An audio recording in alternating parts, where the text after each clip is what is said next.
Hey there folks, I'm Mark, in affiliation with Spectrum Pulse, and now things are starting to look like they're going back to normal. In other words, messy and stupid. It's Billboard Breakdown. I don't remember. So weeks like this are fundamentally frustrating, because on some level this would just be a regular Billboard week, a modest number of new arrivals, except that with the mass exodus of holiday music, nearly every single song picked up gains. There's a bunch of returns here too, several which you could argue should not be here, and it really just became a bookkeeping reset button because in recent years, Billboard has not figured out how to handle holiday music effectively. And it doesn't exactly make for an interesting episode for me to just rattle off the new placements of the entire Hot 100, because outside of the top 10, there are literally only 3 SZA album bomb tracks that skirt my classification of a gain, a return, or a new song. Now this makes the top 10 a little bit awkward because, as I predicted, Anti-Hero by Taylor Swift is back at number 1, mostly because she's got that entrenched radio margin and good sales and the streaming never went away, which is basically why she was able to hold up over Unholy by Sam Smith and Kim Petras at number 2, and that song lags Swift across the board. Then we got Kill Bill by SZA up to number 3 thanks to huge streaming, but effectively nothing else, and that margin is more fragile compared to I'm Good Blue by David Guetta and BB Rexha up big to number 4, even if the radio seems like it's peaked there. Then there's Rich Flex by Drake and 21 Savage up to number 5, similar reasons for SZA, although it's actually finally got some radio, which is something I can also say about Creepin' by Metro Boomin, 21 Savage and The Weeknd rising to number 6. Hell, I can see this pick up even faster, it's got some real pop appeal. Speaking of which, As It Was by Harry Styles is back at number 7, mostly because this week it got a huge boost thanks to year-end radio countdowns that actually died off pretty fast as the new year kicked into gear on the tracking week. And that's not something I can say for Die For You by The Weeknd rising to number 8. A song from 2016 in the top 10 because it went viral months ago, and now apparently it's got radio stability. Then we got Bad Habit by Steve Lacy at number 9. Mostly this high still because streaming and radio are shockingly stable, and Cuff It by Beyonce is at number 10, also having a lot of radio stability, albeit shockingly weak streams. That's been a thing with Beyonce recently. Now this would normally take us to our losers and dropouts, except there are none worth talking about. It's just the exodus of holiday music en masse, with a mass influx of gains that are flooding into the gaps. If anything, for me, it makes a lot more sense to talk about our returns, and how they basically fall into one of 2 categories. On the one hand, you got the songs that are basically using the newfound space to pick up some traction for 2023 going forward. That's actually something I really like about a possibility of a new year. They might have broken late last year, but now they can come in, fill in the gaps. Or at least they would if not for the second group, which are the long-running radio songs that the programmers are just not rotating out. Now, to Billboard's credit, they seem to be enforcing their rules somewhat consistently for once. No songs over 52 weeks on the charts return below the 25. No songs over 20 weeks return below the top 50. But I'm sorry, it's maddening as someone who follows the charts because it points to some systemic issues. Since it takes so much streaming to move the needle without the radio, and that really only comes to the biggest artist, the inertia of nationwide consolidated radio playlists refusing to cycle songs out because taking a chance could compromise their call-out scores, or more likely, radio executives did not get the necessary kickback by the labels to platform new material, at least not in a timely manner around the holidays. So while Billboard might seem woefully behind the times, they should encourage the charts to move more freely. Certainly a lot of people will blame them. Let's be real, they're a record-keeping service that exposes the flaws and the failures of the industry if you know where to look. It's just frustrating for me who wants to see new music get platformed. So when you then add in the year-end countdowns, that's why I Like You a Happier Song by Post Malone and Doja Cat is back at 19, or Wasted on You and Thought You Should Know by Morgan Wallen's at 22 and 33 respectively, or About Damn Time by Lizzo's at 26, or Wait For You by Future Thames and Drake's at 28, or Sunroof by Nicki Yor and Daisy's at 29. 29, or I Ain't Worried by One Republic's at 30, or Vegas by Doja Cat's at 32, or The Kind of Love We Make by Luke Combs is at 34, or She Had Me at Heads Carolina by Cole Swindell's at 35, or Unstoppables by Sia's at 41, or Fall in Love by Bailey Zimmerman's at 48, or Jimmy Cooks by Drake and 21 Savage is at 49. Now look, to be fair, when you get away from the top 50, things are a bit more interesting. Yes, you've got the album bomb returns like from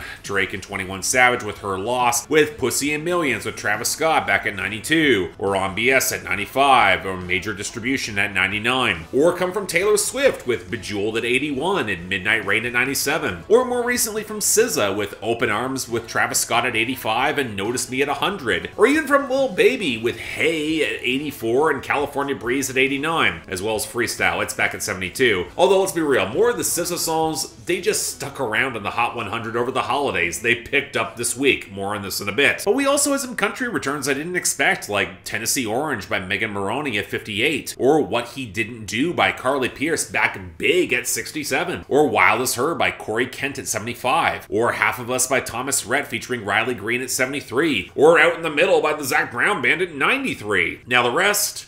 Okay, Hotel Lobby by Quavo and the Late Takeoffs at 55, Snap by Rosalind at 71, Billie Eilish by Armani White at 78, La Bachata by Manuel Turizo at 82, and Niagara Falls Foot or Two by Metro Boomin, Travis Scott, and 21 Savage is at 86. Now this would be where I'd go over all the gains, but no, I'm not going to. It's over half the Hot 100. Be reasonable. Even as a level set, it doesn't make sense. I would prefer to focus on some individual stories that are interesting, worth examining closer. For example, there was a series of songs that are just holding on that got massive boost into the top 20, like Something in the Orange by Zach Bryan at 11, Made You Look by Megan Trainors at 12, You Proof by Morgan Wallens at 13, Golden Hour by Jakes at 15, Just Wanna Rock by Lil Uzi Vert's at 16, Thank God by Kane and Caitlin Brown's at 17, Super Freaky Girl by Nicki Minaj is at 18, and Rockin' a Hard Place by Bailey Zimmerman's at 20. Or hell, we can look at all the Grupo Frontera debuts from last week picking up big, like Que Viovas by Karen Leone at 57, and Bebe Dame with Fierza Regida at 50. Or the one continued gain for Hold Me Closer by Elton John and Britney Spears, likely getting some of that year-end countdown traction up to 52. And as always, since country is a radio-dominant format that keeps up pretty consistent traction, they saw probably the biggest gains overall. Going, Going, Gone by Luke Combs at 31, Son of a Sinner by Jelly Roll at 36, Wait in the Truck by Hardy and Lainey Wilson rising to 38, followed by Lainey Wilson's Heart Like a Truck at 39. Then there's Whiskey on You by Nate Smith at 47, Down Home by Jimmy Allen at 61, and Pick Me Up by Gabby Barrett up at 63. And there's actually a couple pop songs with some at least interesting momentum. Calm Down by Rima and Selena Gomez is at 46, and Escapism by Ray and 070 Shakes at 43. I mean, most of the rest is just album bomb reshuffling from SZA, Taylor Swift, Metro Boomin, and Drake. The most interesting thing is probably SZA recovering nearly all of her losses. That album bomb has had some staying power. And hell, that effectively covers the majority of what we had in our gains. Again, weeks like this, they are the anomaly. I'm not going to do stuff like this all the time. So let's get to a list of new arrivals, starting off with number 98. Players by Coi Leray. Yeah, cause girls is players too. Keep it playing, baby. Cause girls is players too. Bitches getting money all around the world, cause girls is players too. It's kind of weird and depressing as one of the few people who will actually admit Coi Leray has potential or talent, because even if it felt like her project last year went nowhere, I did have some modest expectations for this song, which was dumped in late November last year and couldn't get any traction until now, thanks to a bit of TikTok virality. And sadly, I get why, because with that wiry synth sample liberally pulling from Grandmaster Flash's The Message, like so many other songs, it places Coi Leray trying to dive into some sneering pop rap closer to Lotto or Doja Cat, and she just does not have the attitude or vocal flair to really sell it, not helped by some really generic flexing. I'm not going to say this is precisely bad, it's well produced at least, but it's very stiff, it's very obviously trend chasing in a lane that doesn't flatter her. It's just kind of mediocre. Number 96, Shut Up My Mom's Calling by Hotel Ugly.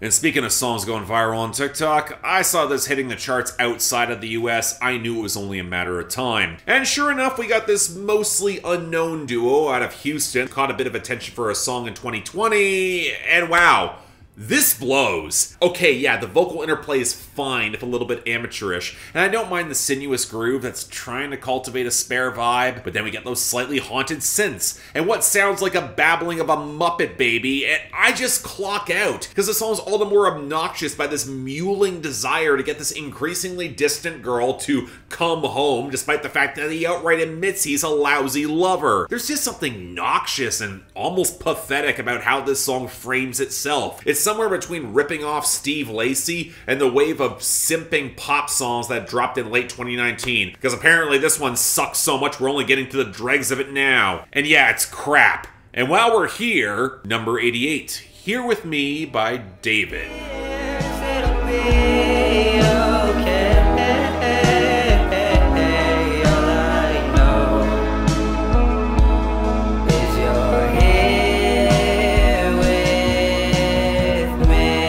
Yeah, saw this charting worldwide too. I knew it was coming. Frankly, I'm more surprised that some of David's virality seems to have some legs despite the astoundingly crap production of Romantic Homicide. So here's attempt number 2.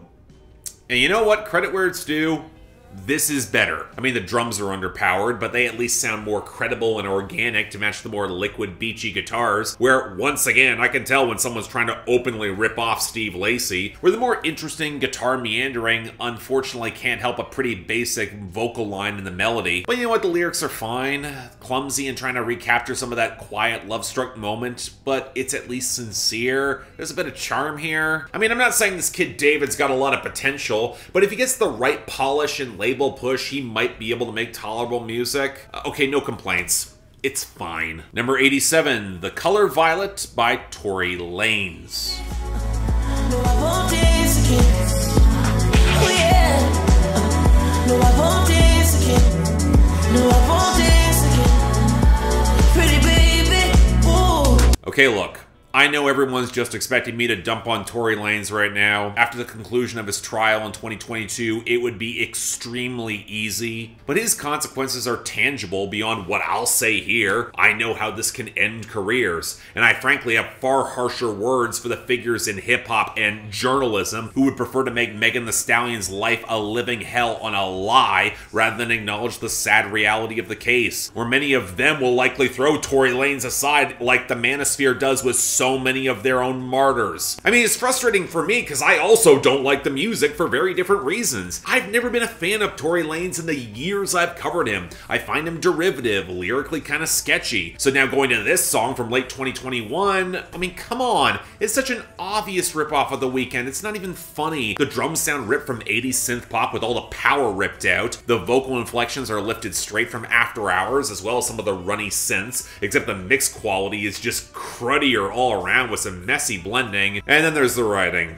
I mean, it's clearly trying to evoke George Michael with the saxophone line, the very obvious Careless Whisper references, but the glamour or mystique or drama of the song just never materializes. The first half wants to create that moody bad boy, the second wants to show him that heartbreak on the road, but the song never builds the intensity or vulnerability or momentum to pay it off. It's trying to be way too cool, and that doesn't work here. But again, it's the same problem I've always had with Tory Lanez. Honestly, it's not even a bad song, it's just painfully mediocre, derivative, and underwhelming. So I'm not going to return to it, for lots of obvious reasons. Number 69, Handle On You by Parker McCollum.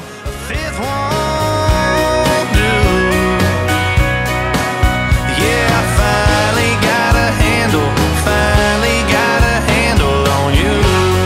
You know, Parker McCollum's mainstream pivot has not really had the sort of legs I've hoped for just yet, mostly on the account of the music not reaching the tier of his best indie material when I was covering him years ago. But you know what? The industry wants to make him a thing, they're at least trying, so I was kind of curious about this song. And you know what? It's decent. The cymbals feel a little bit loud and unbalanced compared to the snares and the kick drum and the more liquid guitars. I mean, you'd think that a drinking commiseration song pulling on a lot of neo-traditional tones with that pedal steel, it'd try to have a little bit more flow to it. But I know that's nitpicking, as Parker McCollum talks about drinking himself under the table to get over this girl. And there's frankly a distressing amount of focus on how much he's drinking to get a handle on his emotions that, I gotta be honest, is not quite as clever as it seems to think it is. The song also feels a little bit short without a proper bridge, even if the instrumental after the second chorus was kind of nice. I mean, I'm just irked because it's fine, but Parker McCollum's capable of better. And finally, number 68, Bloody Mary by Lady Gaga.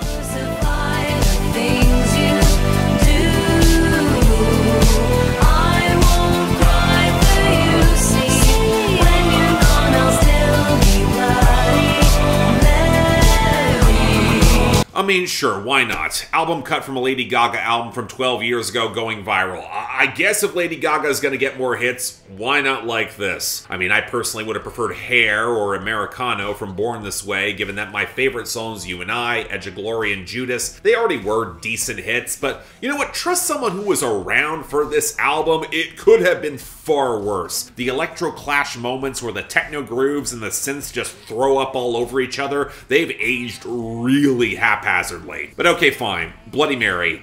I liked this song back in 2011. I think I still like it now, with the hollowed out gothic vocal inflections around the plucked strings and all the Catholic operatic flair that Gaga commands reasonably well, even as she slightly subverts it with some of the touches of punk and playing the role of Mary Magdalene in the Jesus love story, and there's a couple screams for good measure. You know, it's very Madonna, for both good and bad. A rock-solid hook, a good commitment to the composition, I know there's a commitment to the atmosphere, some transgressive Catholic angst, but I mean, it's not that edgy. I've heard this before. I wish it went way harder, not helped by this era of electropop having frankly terrible bass and underpowered percussion. Because let's be real, this is going viral for the exact same reasons Unholy went viral. And while it's a better song, it almost feels kind of built for TikTok and how the ideas just completely run out by the bridge. In other words, it's an album cut that's probably going viral more on the aesthetic than anything else. And hell, if the kids are now suddenly into transgressive neo-Catholic goth music, I mean, I've just heard better than this. It's fine. I mean, it's still easily the best song of the week, but I want there to be more. And the worst is Shut Up, My Mom's Calling by Hotel Ugly. I'm really hoping it winds up a minor hit at best, no further. Next week,